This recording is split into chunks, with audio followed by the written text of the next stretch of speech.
Hello everyone. तो भाई हम लोग आपके सामने आ गए हैं लेकर के एक और चैप्टर के इंपॉर्टेंट क्वेश्चन। आपको पता है ये जो सीरीज है उन बच्चों के लिए बनाई गई है जो बच्चे यार स्कूल में परेशान हैं। मुझे पता है कई बच्चों के जो है स्कूल में ढंग से समझ में नहीं आ रहा है या क्वेश्चन नहीं कर पा रहे हैं प्रैक्टिस वो लोग, तो उनके लिए स्पेशली सीरीज बनाई गई है जिसमें हम सारे इंपॉर्टेंट क्वेश्चन ले आए हैं, चाहे वो एनसीईआरटी हो चाहे आपके रिफ्रेशर्स हो, कहीं के भी हों, सब हम इंपॉर्टेंट क्वेश्चन एक जगह पे ले आए हैं ताकि भाई आपको परेशान ना होना पड़े। तो ये उन बच्चों के लिए रामबाण है जो बच्चे अपने स्कूल के एग्जाम की तैयारी कर रहे हैं या स्कूल के टेस्ट की तैयारी कर रहे हैं। उसके अलावा जो बच्चे जो है नीट या जेईई की तैयारी कर रहे हैं उनके लिए भी ये जो है फंडामेंटल बनाने के लिए बहुत ही भाई इंपॉर्टेंट पॉइंट है। तो भाई हम लोग जो है सीरीज में कई सारे चैप्टर कर चुके हैं, अब हम आ गए हैं न्यूटन लॉ ऑफ मोशन यानी लॉज ऑफ मोशन पे।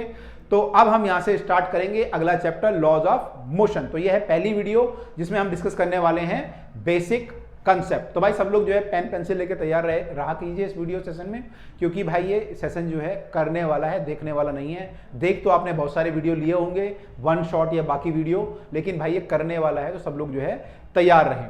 चलिए तो स्टार्ट करते हैं न्यूटन लॉज या लॉज ऑफ मोशन। मैं न्यूटन लॉ बोलूंगा क्योंकि यार जब हम जेईई नीट को पढ़ाते हैं अलग अलग नाम इस चैप्टर के होते हैं, तो हम लोग जो है अलग अलग नाम हमें ध्यान रखते हैं। चलिए तो स्टार्ट करते हैं। पहला क्वेश्चन कंसेप्चुअल पार्ट है ये, और ये चैप्टर बहुत इंटरेस्टिंग भी है और कंसेप्चुअल पार्ट तो बहुत ही इंटरेस्टिंग है, तो आपको पसंद भी आएगा। तो भाई साथ साथ में जो है लाइक भी करते रहिएगा और कमेंट भी करते रहिएगा। तो क्वेश्चन है आपके सामने, give the magnitude and direction of the net force acting on a drop of rain falling from with a constant speed. तो आपको बताना है भाई इसमें फोर्स बताना है कितना लगेगा किसी पार्टिकल पे। अलग अलग केस दिए हुए चार और आपको बताना है फोर्स कितना लगेगा। तो भाई आपको पता होगा जो एक्सटर्नल फोर्स होता है F जो होता है F इक्वल टू क्या होता है, F इक्वल टू ma, ठीक है, F इक्वल टू ma। और ये जो फोर्स होता है ये एक्सटर्नल फोर्स होता है, मतलब अगर कोई मान लो बॉडी है उसके अंदर ही कोई फोर्स लग रहा है तो उससे उसका मोशन नहीं होगा। मोशन किससे होगा, बाहर के फोर्स से होगा, अंदर के फोर्स से मोशन नहीं होता है, ठीक है। तो बाहर से कोई फोर्स जब लगेगा तब उसका मोशन होगा। तो यहाँ पे जो है हमें लिखा हुआ है कि हमको बताना है फोर्स कितना लग रहा है। एक ड्रॉप है जो कि कांस्टेंट स्पीड से गिर रही है नीचे, तो अगर कांस्टेंट स्पीड से कोई ड्रॉप नीचे गिर रही है तो उसकी वेलोसिटी कांस्टेंट है, डायरेक्शन भी कांस्टेंट है नीचे की तरफ और स्पीड भी कांस्टेंट है, यानी डायरेक्शन कांस्टेंट है और मैग्नीट्यूड भी कांस्टेंट है, मतलब वेलोसिटी कांस्टेंट है। तो अगर वेलोसिटी कांस्टेंट है तो एक्सेलरेशन कितना हुआ, एक्सेलरेशन 0 हुआ, और अगर एक्सेलरेशन 0 हुआ तो फोर्स एक्सटर्नल भी कितना हुआ भाई, 0 हुआ। खत्म बात, कुछ नहीं करना इसमें, कुछ नहीं करना। तो इस पे फोर्स कितना है, 0। अब आप कहोगे सर ये कैसे आया, जब ड्रॉप नीचे गिरेगी तो जी तो काम करेगा नीचे, तो mg आना चाहिए था, 0 क्यों आया भाई, उसने क्या रहेगा कांस्टेंट स्पीड से गिर रही है, ठीक है। अगर जी काम कर रहा होता तो एक्सेलरेट कर रही होती ड्रॉप, जी से एक्सेलरेट कर रही होती, लेकिन एक्सेलरेट नहीं कर रही। तो उसका रीजन हो सकता है मान लो उसमें एयर का फ्रिक्शन, एयर का जो उसमें जो गिर रही है तो एयर का एक ड्रैग फोर्स होता है वो काम कर रहा हो, या कोई भी रीजन हो। लेकिन अगर स्पीड कांस्टेंट हो गई है, यहाँ पे ग्रेविटी ना हो, मान लो आपने कहीं ऐसे का एक्सपेरिमेंट कर दिया, ग्रेविटी आप नहीं है, मान लो स्पेस में आपने एक्सपेरिमेंट कर दिया, कुछ और काम कर दिया आपने, तो वहां पे हो सकता है ऐसा हो रहा हो, ठीक है। तो ये नहीं बोला उसने कि अगर वो बोलता है कि मान लो rain drop is falling on the earth, तब आप बोलते हैं mg फोर्स, लेकिन उसने बोला rain drop falling with a constant speed, तो आंसर हमारा 0 आएगा, ठीक है। बी पार्ट इंटरेस्टिंग है बातें। बी पार्ट क्या है, cork of mass 10 gram floating on the water. एक कॉर्क है 10 ग्राम की, वो वाटर पे फ्लोट कर रही है, तो आपको बताना है इस पर नेट फोर्स कितना है, ठीक है। फ्लोट कर रही है यानी कि रुकी हुई है, रुकी हुई है मतलब वेलोसिटी 0 है, वेलोसिटी 0 मतलब एक्सेलरेशन भी 0 है इस केस में, क्योंकि रुकी हुई है कंटिन्यूअसली, तो वेलोसिटी 0 है, एक्सेलरेशन भी 0 है, तो फोर्स भी इस बार भी क्या होगा, फोर्स 0 ही होगा, और क्या होगा, है ना। अगला पार्ट देखो, जो क्वेश्चन आ रहा है ना, एक बार खुद सोचो, वीडियो को पॉज करके खुद सोचो क्या आंसर होना चाहिए। A kite skilfully held stationary in the sky. कई बच्चे जो है पतंगबाज होंगे बहुत जबरदस्त वाले, तो ये कई करा स्किलफुली, स्किलफुली मतलब कि बहुत उसने जो है उसमें बहुत मेहनत की है, प्रयास किया है, और काइट को जो है ऊपर हवा में रोका हुआ है, कहीं पर रुकी हुई है, जो पतंग है आपकी वो रुकी हुई है आसमान में, ठीक है, स्किलफुली। तो कितना फोर्स पतंग पे लग रहा है, ठीक है। आपसे पूछा है नेट फोर्स, ठीक है, आपसे ये नहीं पूछा कौन कौन से फोर्स लग रहे हैं, हो सकता है उस पर 2-3 फोर्स लग रहे हो, लेकिन नेट फोर्स कितना है। तो नेट फोर्स हमारा जो है कितना होगा बताओ इस पर। काइट रुकी हुई है अपनी जगह पे, अगर रुकी हुई है फिर दोबारा क्या होगा, वेलोसिटी 0 होगा, और फिर दोबारा हमारा सारा कहानी रिपीट होगी, और finally F external will be zero. तो इस केस में भी भाई हमारा जो फोर्स होगा वो जीरो होगा। फोर्स यहाँ पे कई सारे लग सकते हैं, यहाँ पे एयर का फोर्स होगा, यहाँ पे mg होगा, ठीक है, धागा एक फोर्स लगा रहा होगा, टेंशन फोर्स बोलते हैं इसे, वो लग रहा होगा काइट पे, तो नेट फोर्स लेकिन क्या होगा, जीरो, ठीक है, क्योंकि काइट रुकी हुई है।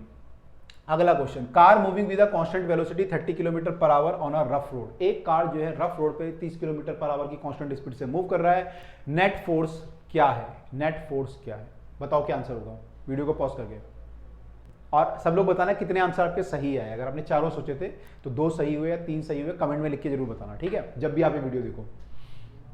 क्या आंसर आएगा इसमें? कई बच्चे बोलेंगे सर रफ रोड लिखा है तो फ्रिक्शन लगेगा, हाँ लगेगा फ्रिक्शन, और तो क्या करूं फिर मैं, लगेगा, और बताओ, तो कई सारे फोर्सेस पे लग रहे होंगे, तो आपको बताना है आपकी नेट फोर्स क्या है। तो नेट फोर्स क्या होगा इस केस में, स्पीड अगर हमारी कांस्टेंट है तो नेट फोर्स क्या होगा, इसमें एयर का फोर्स भी लग रहा होगा, फ्रिक्शन भी लग रहा होगा, है ना, कई सारे फोर्स लग रहे होंगे, तो नेट फोर्स लेकिन क्या होगा, अगर वेलोसिटी हमारी कांस्टेंट है तो net force will be, acceleration zero है तो net force will be zero. चारों केस में फोर्स जो है हमारा जीरो ही आएगा, ठीक है, क्योंकि यहाँ पे एक्सेलरेशन नहीं है ना, वेलोसिटी कांस्टेंट है, तो फोर्स क्या होगा, नेट जीरो, यानी जितना एयर का फोर्स लग रहा होगा उतना ही आपका जो इंजन जो टायर घुमा रहा है उससे जो फोर्स आ रहा है वो बराबर फोर्स लग रहा होगा, तो नेट फोर्स क्या हो रहा होगा, जीरो हो रहा होगा, ठीक है। चलिए, तो सबका आंसर इसमें जीरो है। तो ये बेसिक कंसेप्चुअल क्वेश्चन है, तो आपके थोड़ा कंसेप्ट क्लियर होंगे ताकि आप आगे जब हम लोग क्वेश्चन करें तो हम कोई फोर्स लगाएं, डायरेक्शन बनाएं, तो आप कंफ्यूज ना हो कि सर ने फोर्स क्यों लिया या ये क्यों नहीं लिया, एक्सटर्नल क्यों ले लिया, इसको इंटरनल क्यों मान लिया, एक्सटर्नल क्या होता है, इंटरनल क्या होता है, किधर को फोर्स लगता है, आपको कंफ्यूजन ना हो, इसलिए ये बेसिक जो है जरूरी है। अ पेबल ऑफ मास, पत्थर एक मास कितना है 0.05 kg thrown vertically upward, give the magnitude and direction of the net force on the payable. तो भाई आपने जो है आपके पेपर जब खत्म हो गए तो आपने खाली घूम रहे थे आप, तो आपने पत्थर ऊपर फेंका, आपने बोला क्या करूं मैं, अब पेपर तो हो गए, अब तो मैं पढ़ाई नहीं करूंगा, जाके लास्ट में करूंगा बिल्कुल, तो फिर पत्थर फेंकने लगे आप ऊपर, है ना, तो पत्थर फेंका आपने, तो पत्थर ऊपर गया, तो आपको बताना है magnitude and direction of the force on the payable, आपको बताना है कि डायरेक्शन ऑफ द फोर्स क्या है और मैग्नीट्यूड क्या है, अपवर्ड मोशन में क्या होगा, फिर पूछा डाउनवर्ड में क्या होगा, हाईएस्ट पॉइंट पे क्या होगा। तो एक एक करके करते हैं। अपवर्ड मोशन में बताओ इस पे कितना फोर्स लगेगा और किस तरफ को लगेगा। फोर्स आपका होता है m इंटू ए, तो कितना फोर्स लगेगा इस पे, क्या आंसर आएगा इसमें बताओ, पॉज करके बताना। इस वाले पत्थर पे क्या फोर्स लगेगा, ठीक है, क्या लिखते हैं हम इसमें, फोर्स विल बी, ग्रेविटी का फोर्स लगेगा नीचे की तरफ को, कितना लगेगा mg, तो फोर्स इस पे mg होगा डाउनवर्ड, यही फोर्स होगा। एयर को हम लोग यूजुअली नेगलेक्ट कर लेते हैं, जो एयर का फोर्स लगता है हम उसको नेगलेक्ट करते हैं, तो यूजुअली यहाँ पे जो फोर्स हम लेते हैं एक ही फोर्स यहाँ पे लगेगा, वो है ग्रेविटी का, ठीक है, जब ये ऊपर मूव कर रहा है। इसमें जब ये नहीं बोल रहा हूँ कि आपके हाथ में जब पत्थर या हाथ से आपने छोड़ दिया, जब आपके हाथ में है उस टाइम पे आपका हाथ का फोर्स भी काम करेगा और ग्रेविटी भी काम करेगी, ठीक है, लेकिन जब आपने छोड़ दिया, छोड़ने के बाद बोल रहा है, तो छोड़ने के बाद जो है केवल इस पे ग्रेविटी काम कर रही है, ग्रेविटेशन फोर्स काम कर रहा है, ठीक है। उसके बाद सेकंड डाउनवर्ड मोशन, जब ये नीचे आएगा तब क्या होगा, तो भाई जब नीचे आएगा तब भी जो है mg काम करेगा नीचे की तरफ, तब भी सेम आएगा, यही तो होगा और क्या होगा, है ना, यही फोर्स तो होगा केवल। तीसरा हाईएस्ट पॉइंट पे क्या होगा, जब यहां पे ये पहुंचा इसकी वेलोसिटी जीरो हो जाएगी फाइनली, यहां पे क्या फोर्स होगा, फोर्स क्या होगा यहां पे, वीडियो को पॉज करके बताओ सोच के, क्या होगा, आंसर विल बी, अगेन इसका आंसर जो है वो mg होगा, क्योंकि जो है यहां पे भी क्या होगा, ग्रेविटेशन फोर्स तो काम कर ही रहा है, तो ग्रेविटेशन फोर्स अगर काम कर रहा है, mg का फोर्स उस पर लग रहा है, तो इस पे जो इसका फोर्स होगा वो क्या होगा, mg होगा, ठीक है। और मैं आपसे अगर इसका एक्सेलरेशन पूछ लूं, mg होगा डाउनवर्ड, ठीक है, मैं आपसे एक्सेलरेशन पूछूं क्या होगा यहाँ पे, तो एक्सेलरेशन विल बी क्या, जीरो या g, सोच के बताओ, आंसर यहां पे होगा acceleration will be g, acceleration g होगा, यहाँ पे नीचे की तरफ एक्सेलरेशन होगा क्योंकि फोर्स नीचे की तरफ लग रहा है, तो एक्सेलरेशन है। अब आप बोलोगे सर वेलोसिटी तो जीरो है, तो उससे क्या फर्क पड़ता है, फोर्स तो लग रहा है ना, तो अब तो अगर मान लो एक्सेलरेशन जीरो होता तो वेलोसिटी हमेशा जीरो रहती, पत्थर वहां पे रुका रहता, तो पत्थर रुका रहता है क्या, पत्थर नीचे आता है ना फिर, तो क्यों आता है, क्योंकि एक्सेलेट हो रहा है, उसको नीचे को फोर्स लग रहा है, ठीक है, तो इसका acceleration will be g downward, अगर आपसे पूछे। और ये कई बार पूछता है कि ऐसा एग्जाम्पल बताइए यहाँ पे आपका वेलोसिटी जीरो हो लेकिन एक्सेलरेशन जीरो ना हो, तो ये एग्जांपल है टॉप मोस्ट द पॉइंट पे ऐसा होता है, ठीक है। तो तीनों का आंसर क्या आ गया, डाउनवर्ड mg फोर्स हमारा लग रहा है, ये पूछा था यहाँ पे, give the magnitude and direction, ठीक है। अब अगला क्वेश्चन, सॉरी सी पार्ट भी है इसमें, हाईएस्ट पॉइंट हो गया, हाँ हो गया, चलो आगे का लिखा है, if the pebble is thrown at an angle 45 degree तो क्या होगा? 45 डिग्री पे अगर आप फेंकोगे प्रोजेक्टाइल मोशन बनेगा, आप लोगों ने पढ़ा है। और 45 डिग्री पे क्या मैक्सिमम होता है आपको पता है? रेंज मैक्सिमम होती है, टाइम मैक्सिमम होता है, क्या होता है मैक्सिमम या हाइट मैक्सिमम? 45 पे, 45 डिग्री पे हमारा क्या होता है? रेंज मैक्सिमम होती है। आपको कई बार बताया होगा, जो आपकी रेंज होती है 45 डिग्री पे मैक्सिमम आती है, ठीक है। अच्छा, अब ये चलो ठीक है, वो तो अलग चीज है। अब ये बोल रहा है कि यहां पे जो है इसका फोर्स क्या होगा, अपवर्ड मोशन में क्या होगा, डाउनवर्ड मोशन में क्या होगा। तो भाई जब अपवर्ड यहां से यहां जा रहा है तो फोर्स क्या होगा, नीचे आ रहा है तो क्या होगा, यहां पे क्या होगा, बताओ क्या होगा, कितना फोर्स लगेगा इस पे? कौन फोर्स लगाएगा? अर्थ लगाएगी फोर्स। अर्थ किधर को लगा सकती है? नीचे को। अर्थ तो नीचे लगाएगी, आप चाहे ऐसे जाओ, चाहे वैसे जाओ, चाहे कैसे जाओ, अर्थ तो फोर्स नीचे ही लगाएगी, ठीक है। अर्थ तो फोर्स नीचे ही लगाएगी, तो mg फोर्स होगा, चाहे ऊपर जाए चाहे नीचे आए, चाहे टॉप पे हो, तो हर केस में क्या होगा, फोर्स हमारा mg डाउनवर्ड ही होगा।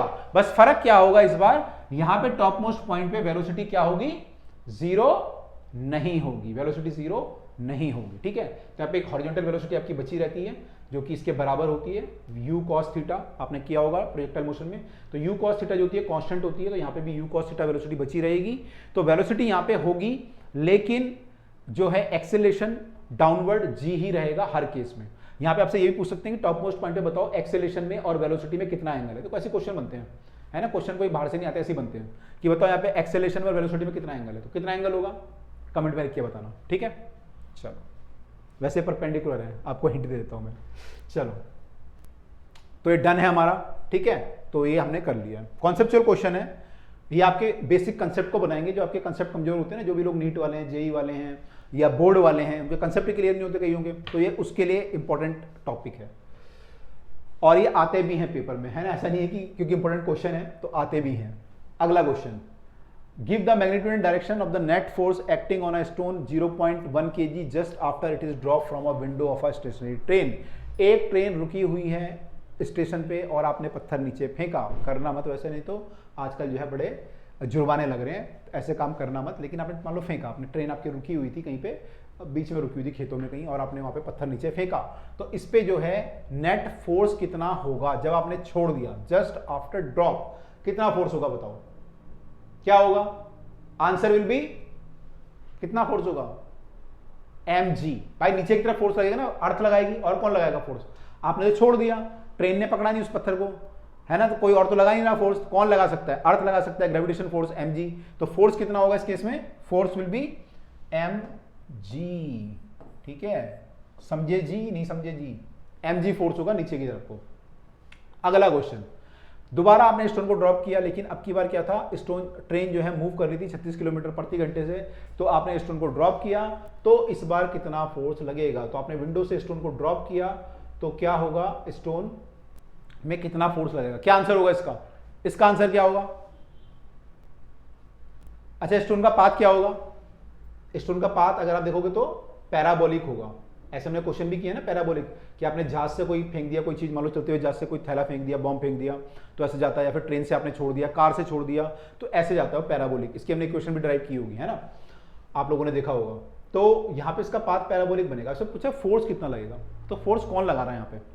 फोर्स कौन लगा सकता है यहाँ पे? आपका हाथ नहीं, हाथ में तो पत्थर है नहीं, कॉन्टेक्ट में नहीं है हाथ तो इसके, ट्रेन भी नहीं है कॉन्टेक्ट में, तो कौन लगाएगा? इसमें केवल फोर्स लगा सकता है अर्थ, और अर्थ किधर को फोर्स लगा सकता है? नीचे की तरफ को। तो फोर्स क्या लगेगा? mg। तो अगेन जो फोर्स है वो mg नीचे की तरफ ही लगेगा। अब आप बोलोगे सर ये पत्थर ऐसे क्यों आया, ये तो ऐसे आया नीचे, और ये ऐसे आया, ऐसे क्यों आया जब mg फोर्स लग रहा है दोनों पे? तो भाई इसलिए आया क्योंकि इस पत्थर पे इनिशियल स्पीड थी।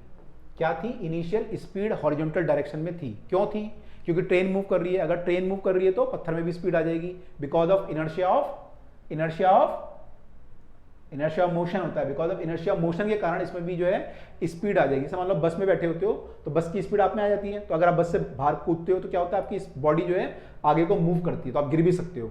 तो क्या होता है? इनर्शिया मोशन, क्योंकि बस की स्पीड आप में आ जाती है, तो स्पीड आ सकती है इसमें, फोर्स ट्रांसफर नहीं होता, लेकिन जो इनिशियल स्पीड होती है वो ट्रांसफर हो जाता है।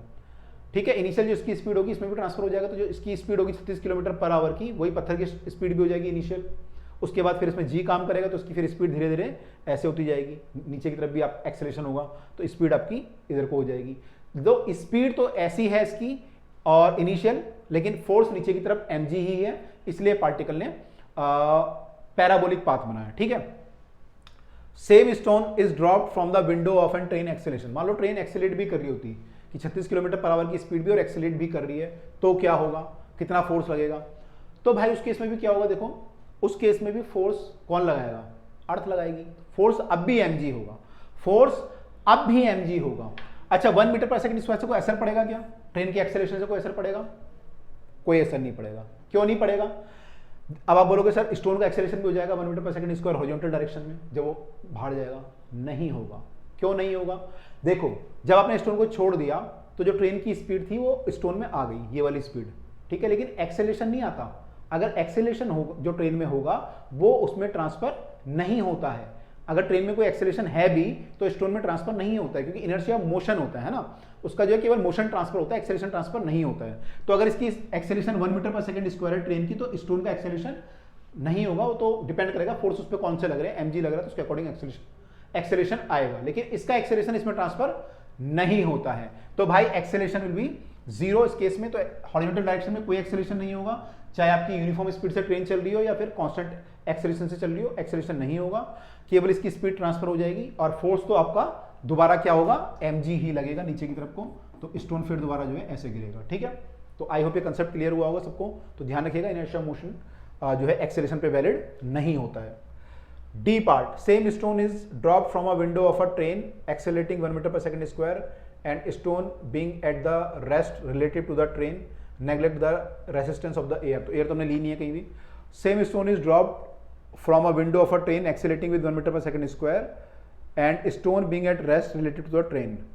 तो दोनों में फर्क क्या है, stone just above it is drop from the window of a train acceleration with 1 metre per second square, drop from the window of a train acceleration with, ठीक है, और इसमें लिखा है कि ट्रेन जो है एक्सेलेट कर रही है 1 मीटर पर सेकंड स्क्वायर से और स्टोन जो है रेस्ट में है रिलेटेड टू द ट्रेन। तो एक ही बात है, स्टोन जो है शुरू में रेस्ट में ही होता है, जब आप पकड़ा होता है आपने तो स्टोन जो है ट्रेन के रिस्पेक्ट में रेस्ट में ही होता है। ठीक है, तो सेम आंसर आना चाहिए इसमें। और वैसे ही फोर्स जो लगेगा वो mg लगेगा, क्योंकि और तो कोई फोर्स लगेगा नहीं।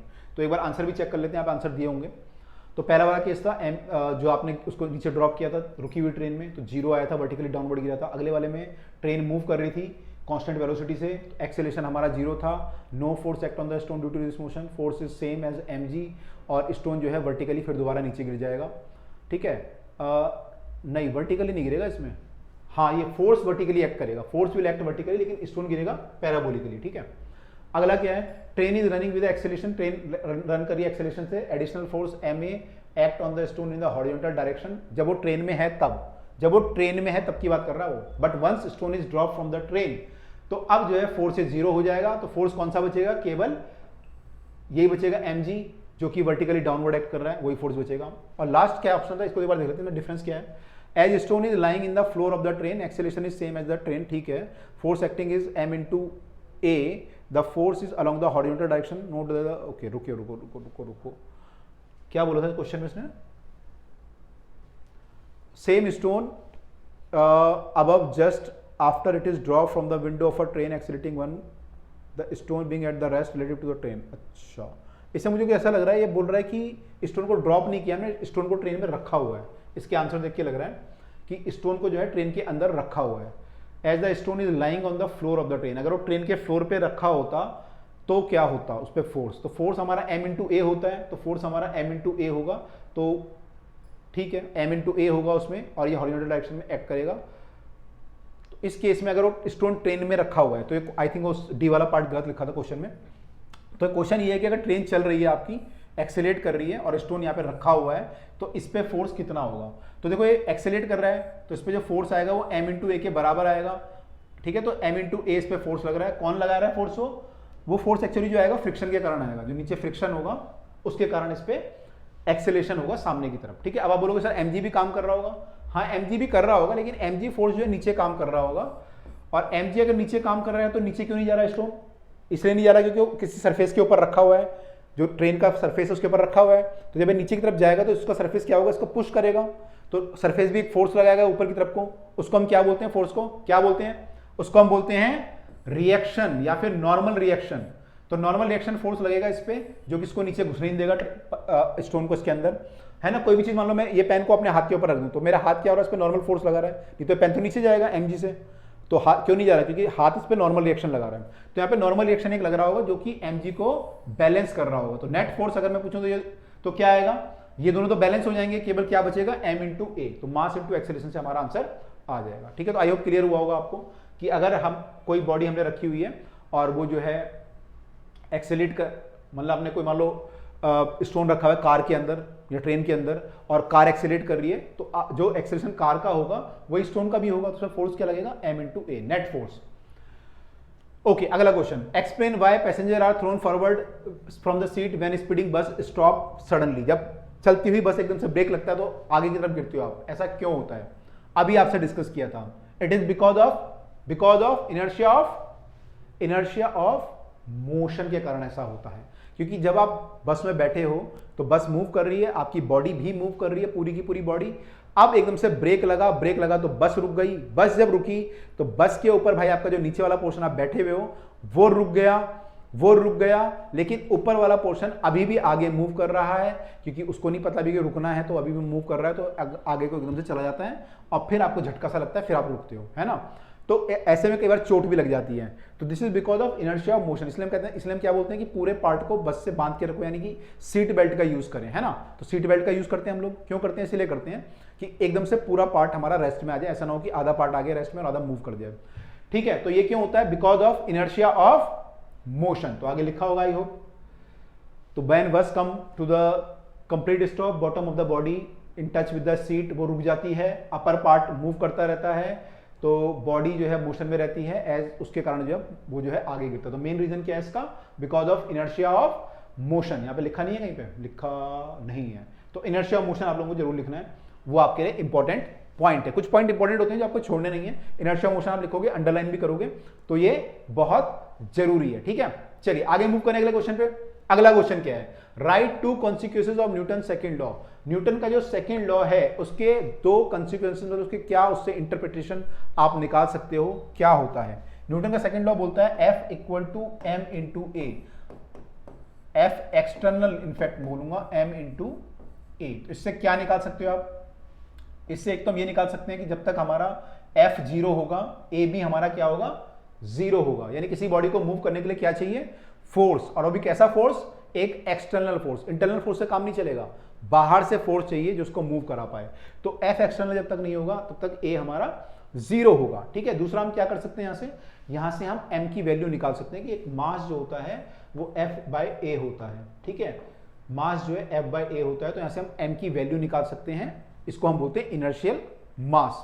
ठीक है, तो ये क्या करता है, it demonstrate only when force is added to the motion it is accelerated, मतलब जब फोर्स होगा तब वो एक्सेलरेट होगा। और दूसरा क्या है, it introduce the notion of a body of inertial, मतलब एक इनर्शियल मास का कंसेप्ट ये इंट्रोड्यूस करता है यहाँ पे। ठीक है, अगला question, why does swimmer push the water backward. तो स्विम जब करते हो आप तो पानी को पीछे पीछे पीछे क्यों करते हो, या जब रॉकेट जो होता है गैस को पीछे पुश करता है या आगे बढ़ता है तो कौन सा प्रिंसिपल वहां पे काम करता है। तो भाई सबको पता होगा ये प्रिंसिपल, इनफैक्ट जिन्होंने साइंस साइड नहीं ली होगी उनको ही पता होता है। कौन सा लॉ है ये, दिस इज न्यूटन्स, कौन सा लॉ है, फर्स्ट, सेकेंड या third, this is Newton third law, for every action there is an equal and opposite reaction.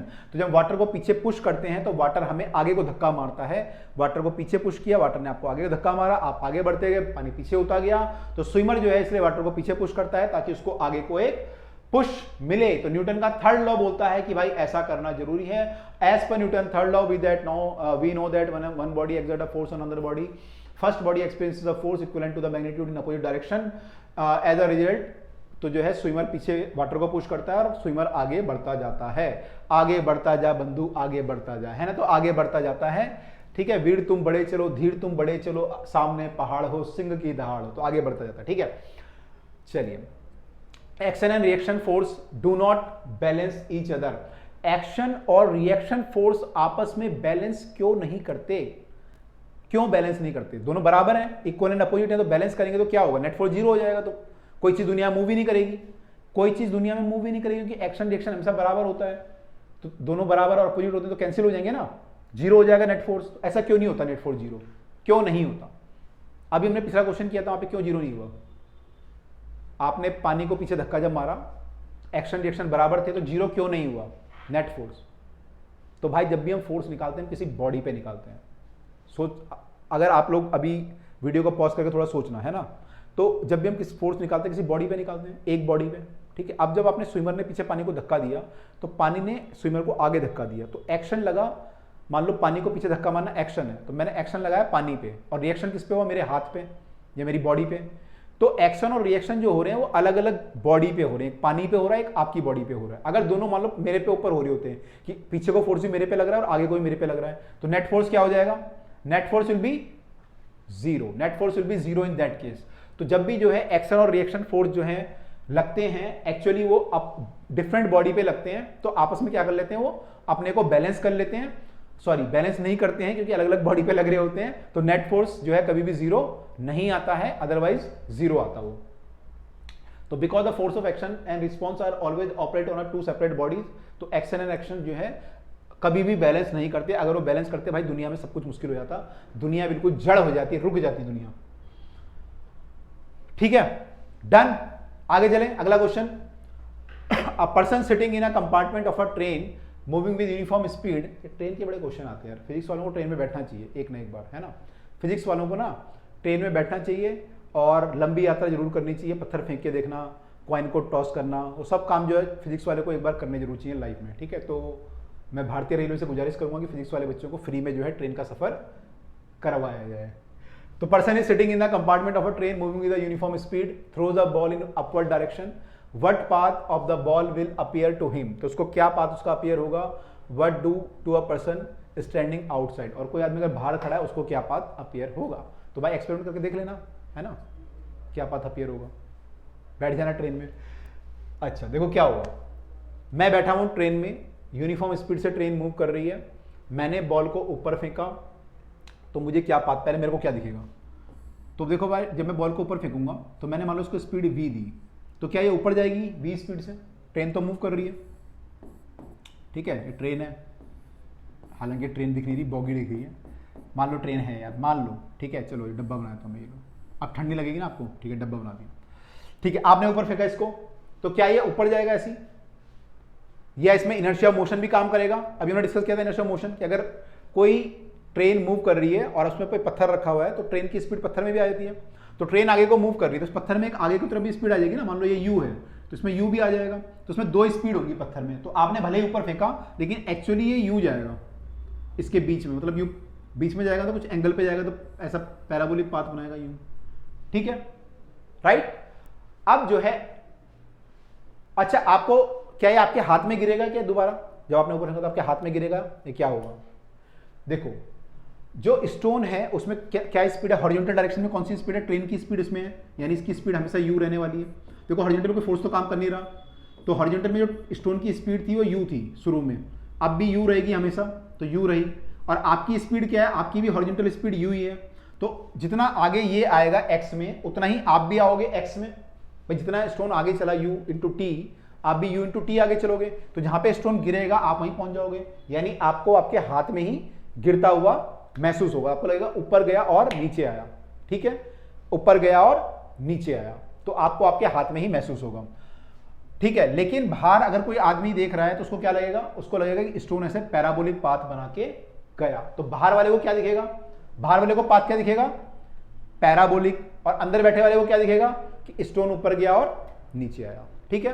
अब यहाँ पे एक इंटरेस्टिंग क्वेश्चन आपसे पूछता हूं कि अगर मान लो ये ट्रेन एक्सेलरेट हो रही होती, अगर ये ट्रेन एक्सेलरेट हो रही होती तो क्या ये क्वाइन या स्टोन जो भी है आपके हाथ में गिरता या पीछे गिरता या आगे गिरता? कमेंट में लिख के बताइएगा, मैं आपको आंसर दूंगा कमेंट में ही, लेकिन कमेंट में लिख के बताइएगा क्या होगा अगर ट्रेन एक्सेलरेट हो रही होगी, तो क्या ये क्वाइन उसके हाथ में गिरेगा या पीछे गिरेगा या आगे गिरेगा, ठीक है। तो हमने आंसर इसका दे दिया मेरे ख्याल से, बाकी का कि यूनिफॉर्म स्पीड से मूव कर रही है, पाथ जो है क्या दिखेगा? आदमी को क्या दिखेगा? स्ट्रेट लाइन मोशन, ऊपर जाते हुए नीचे आते हुए, और बाहर वाले को क्या दिखेगा? पैराबोलिक पाथ में जाते हुए दिखाई देगा, राइट। अगला क्वेश्चन, इंपॉर्टेंट क्वेश्चन, मतलब interesting question, not important, important सारी हैं। Horse can not pull a cart and run in the empty space. अगर आसमान में कोई घोड़ा हो, वैसे तो कर कहानी में दिखाते हैं घोड़ा आसमान में भी मूव कर जाते हैं, लेकिन आसमान में यूजुअली घोड़ा जो है मूव नहीं कर सकता। आगे नहीं बढ़ सकता, कार्ट को मूव नहीं कर सकता, उसको जमीन चाहिए। तो जमीन क्यों चाहिए घोड़े को? घोड़े को क्यों जमीन चाहिए? कार्ट को मूव करने के लिए। बैलगाड़ी अगर है तो उसको बैल को भी जमीन चाहिए, तभी वो मूव कर सकता है ना। मान लो मैं जमीन में तेल डाल दूं बहुत सारा, तो वो बैल मूव नहीं करेगा, वहीं फिसल जाएगा, नीचे गिर जाएगा। अब आप बोलोगे बैल में तो फोर्स इतना सारा है, तो मूव क्यों नहीं कर पा रहा उसे? कार्ट को मूव क्यों नहीं कर पा रहा? ठीक है, कार्ट को मूव क्यों नहीं कर पा रहा? एक इंपॉर्टेंट क्वेश्चन है ये कि बैलगाड़ी को मूव जो करता है उसमें कौन सा फोर्स रिस्पॉन्सिबल होता है जो बैलगाड़ी को मूव करता है? क्या वो फोर्स बैल लगा रहा होता है? क्या वो फोर्स जमीन लगा रही होती है, या कोई और लगा रहा होता है? तो इसमें आंसर है क्या होगा? देखो, बैल जो है बैलगाड़ी से बंधा हुआ है, बैल ने बैलगाड़ी पे खींचा तो बैलगाड़ी बैल को पीछे खींचेगी। अब ये दोनों जुड़े हुए आपस में, रस्सी से बंधे हुए हैं, तो नेट फोर्स तो जीरो हुआ भाई। इसने इस पे फोर्स लगाया, इसने इस पे लगाया, दोनों जुड़े हुए आपस में, तो नेट फोर्स, इंटरनल फोर्स हो गए, जीरो हो गए, तो मूव करेंगे नहीं। तो किसके कारण से मूव करेंगे? ये मूव कर सकते हैं एक्सटर्नल फोर्स से। अब एक्सटर्नल फोर्स कहां से आता है? एक्सटर्नल फोर्स आता है जो बैल के पांव होते हैं वो जमीन पे होते हैं, है ना। और जमीन पे जब वो चलता है तो पीछे को प्रेस करता है जमीन को, तो पीछे को जब प्रेस करता है तो जमीन उसको आगे को मूव करेगी। तो ये एक एक्सटर्नल फोर्स है। फिर अगला पांव रखेगा, वो आगे को, पीछे को प्रेस करेगा तो आगे को करेगा। तो इसमें एक्सटर्नल फोर्स जो लग रहा है, कौन लगा रही है? जमीन लगा रही है। तो उस फोर्स के कारण ये मूव कर सकता है। ये अपने फोर्स के कारण मूव नहीं करता कि इसने बैलगाड़ी पे लगाया, बैलगाड़ी ने इस पे लगाया। जमीन के फोर्स के कारण मूव करता है, जमीन इस पे लगा रही है। लेकिन जमीन तब लगाएगी जब ये खुद चलेगा। अब आप बोलोगे जमीन तो खुद भी लगा देगी, इसकी जरूरत क्या है बैल की? तो भाई जमीन भी फोर्स तब लगाएगी जब आप ये चलेगा, है ना। जमीन भी, जब आप मेहनत करोगे तब भगवान भी आपकी मदद करेगा। तो ऐसे यहाँ पे है, जब बैल चलेगा तो जमीन इस पर फोर्स लगाएगी, फिर ये आगे बढ़ेगा, तो उसके कारण ये मूव करता है। ऐसी कार में भी है, कार का जब टायर घूमेगा, कार का जो टायर घूमता है तो फ्रिक्शन फोर्स आगे को लगता है, तब कार आगे चलती है। ठीक है, उस केस में, है ना। तो कई बार बोलते हैं कि कार को मूव कौन कराता है? ड्राइवर मूव कराता है, इंजन मूव कराता है। कौन सा फोर्स के कारण? मैंने ड्राइवर ने फोर्स लगाया, इंजन ने लगाया, या सड़क ने लगाया? क्या आंसर होगा? तो इसका आंसर होगा सड़क ने लगाया। इंजन के फोर्स से मूव नहीं करेगा, इंजन की फोर्स से टायर घूमेगा। जब टायर घूमेगा तो फ्रिक्शन फोर्स इस पर काम करेगा, जब टायर इधर को घूमेगा तो फ्रिक्शन फोर्स आगे को काम करेगा, तब ये गाड़ी आगे जाएगी। क्योंकि जो इंजन का फोर्स है वो इंटरनल फोर्स है, उसके कारण कार मूव नहीं कर सकती। तो यहाँ पे जो फोर्स चाहिए वो कैसा चाहिए? एक हमें एक्सटर्नल फोर्स चाहिए ही चाहिए जो उसको मूव कराए, एक्सीलरेट कराए। तो जो अगर मान लो हवा में आप मूव करो तो हवा में कोई एक्सटर्नल फोर्स तो लगेगा नहीं, तो बैल मूव नहीं कर पाएगा। तो जो बैल को मूव करने के लिए ग्राउंड चाहिए, इसलिए वो एम्प्टी स्पेस में इसको मूव नहीं करा सकता है। आई होप कई सारे कंसेप्ट आपके क्लियर हुए होंगे। ठीक है, कमेंट करके बताना क्लियर हुए तो। Passenger are thrown forward from the seat when speeding bus stop suddenly. तो ये मैं आपको ऑलरेडी करा चुका मेरे ख्याल से। फॉरवर्ड क्यों गिरते हैं जब स्पीडिंग बस रुकती है, तो पीछे क्यों गिरते हैं। ठीक है, और इसका एक और केस है कि अगर एक से बस एक्सेलरेट करती है तो पीछे क्यों गिरते हैं। तो एक्सेलरेट करने में भी वो रीजन है, इनर्शिया ऑफ मोशन, कि इस बार जो है इनर्शिया ऑफ रेस्ट बोलेंगे इनफैक्ट इसे, कि आपकी बॉडी रेस्ट में है पूरी और बस भी पूरी रेस्ट में है। अब एकदम से बस एक्सेलरेट हुई तो आपकी बॉडी का जो पार्ट बस से कांटेक्ट में है, नीचे वाला पार्ट, वो एक्सेलरेट हो गया, लेकिन ऊपर वाला पार्ट अभी भी रुका हुआ है। इनर्शिया ऑफ रेस्ट के कारण अभी भी रुका हुआ है। तो नीचे वाला पार्ट आगे भाग गया, पीछे वाला पार्ट रुक गया, तो आपको लगा कि वो आगे चला गया, पार्ट और पीछे रह गया, तो झटका लगता है एकदम से। तो it is because of inertia of rest. तो ये एक इनर्शिया ऑफ रेस्ट है कि जब तक बॉडी रेस्ट में रहेगी तब तक उसको फोर्स कोई लगेगा नहीं। तो नीचे वाली बॉडी, ऊपर वाली बॉडी पे कोई फोर्स लग नहीं रहा, नीचे वाली पे लग रहा है, बस तो उसके कांटेक्ट में है। तो बस आगे मूव करी तो नीचे वाली बॉडी मूव करी। अब नीचे वाली बॉडी ऊपर वाली बॉडी को जब खींचेगी तब ऊपर वाली बॉडी भी मूव करना शुरू करेगी। ठीक है, तो ये इनर्शिया ऑफ रेस्ट है, इसको क्या बोलते हैं? Inertia of rest. और इनर्शिया मोशन क्या होता है कि बॉडी अगर चल रही है तो चलती रहेगी जब तक आप उसे रोकोगे नहीं कि फोर्स लगा के। तो यहाँ पे क्या होता है? इनर्शिया ऑफ मोशन काम करता है कि पैसेंजर जो है मूव कर रहे हैं, तो एकदम से बस तो रुक गई तो आपकी नीचे वाली बॉडी रुक गई, लेकिन ऊपर वाली बॉडी अभी भी मूव कर रही है, तो वो रुकेगी नहीं। ठीक है, जब तक नीचे वाली बॉडी उसको खींचेगी नहीं। लेकिन नीचे वाली बॉडी अगर ऊपर वाली बॉडी को खींचेगी तो फिर क्या होगा? वो हो जाएगा ना, खिंचाव हो जाएगा, जो मांसपेशियां खींच जाती हैं, क्योंकि नीचे वाली बॉडी एकदम से आगे मूव कर गई, ऊपर वाली रुकी हुई है तो उसको फिर खींचेगी, तो एकदम से फिर जो है झटका लगेगा आपको, तो फिर वो कई बार प्रॉब्लमेटिक भी होता है। अगला question, cricketer moves his hand backward while holding the catch. While holding लिखा, कैच होना चाहिए, है ना। तो जब कैच पकड़ते हैं हम लोग तो ऐसे नहीं पकड़ते, ऐसे पकड़ते हैं। ठीक है, कैच हम ऐसे करके पकड़ते हैं। ऐसा क्यों करते हैं? क्यों करते हैं ऐसा? Can you guess? वीडियो को रोक के बता सकते हैं क्या होता है ऐसा? किससे रिलेटेड है ये? कौन सा टॉपिक है ये? तो ये टॉपिक आपका जो है, या तो आप मोमेंटम बोल लो, या चेंज इन मोमेंटम, या फिर इंपल्स बोल लो, उससे रिलेटेड है। तो देखो क्या होता है, जब बॉल आ रही है उसका कोई मोमेंटम है m इंटू वी, और फाइनल मोमेंटम है 0, तो फाइनल मोमेंटम 0 हो गया। ठीक है, तो चेंज इन मोमेंटम कितना हुआ? mv माइनस 0, या 0 माइनस mv कर लो, तो चेंज इन मोमेंटम mv आया हमारा। चेंज इन मोमेंटम कितना आया? mv आया। अब देखो फोर्स क्या होता है, फोर्स हमारा होता है rate of change of momentum, Newton का second law, rate of change of momentum is force. तो चेंज इन मोमेंटम हमारा mv आया अपॉन में टाइम, टाइम क्या है, जितने टाइम में वो जीरो हुआ, ठीक है। तो मान लो मैंने बॉल को एकदम से रोक लिया, तो टाइम क्या होगा, बहुत कम लगेगा, एकदम से रोक दिया तो 0.1 सेकंड, बहुत 0.001 सेकंड मान लो लग गया, ठीक है। तो टाइम बहुत कम लगा, तो फोर्स क्या होगा, ये चीज बहुत कम है नीचे वाली, तो फोर्स क्या हो जाएगा, बहुत ज्यादा फोर्स लगेगा आपके हाथ पे। लेकिन अगर मान लो आपने ऐसे करके रोका तो आपने क्या हुआ, टाइम को बढ़ा दिया, पॉइंट आपका कुछ टाइम आपका बढ़ गया, मान लो 0.1 सेकंड हो गया, 0.2 सेकंड हो गया कुछ टाइम, तो यहाँ पे टाइम बढ़ गया। जब टाइम बढ़ेगा तो फोर्स क्या हो जाएगा, ये कम हो जाएगा, तो आपके हाथ पे चोट नहीं लगेगी। तो ये जो है आपने क्या किया, आपने टाइम का ड्यूरेशन बढ़ा दिया ताकि फोर्स आपको कम फील हो। तो ऐसे केसेस में जो है हम टाइम का ड्यूरेशन बढ़ा देते हैं। इसके कई सारे और एग्जांपल भी हैं, जैसे मान लो आप एक सीमेंटेड फ्लोर पे गिर जाओ, सीमेंट वाले फ्लोर पे, पक्के फ्लोर पे, और एक कच्चे मड वाले फ्लोर पे गिरो, तो चोट कहाँ लगेगी, सीमेंट वाले पे। क्यों लगेगी, क्योंकि सीमेंट वाले पे जब गिरोगे आपका मोमेंटम mv होगा, फाइनल मोमेंटम जीरो हो जाएगा।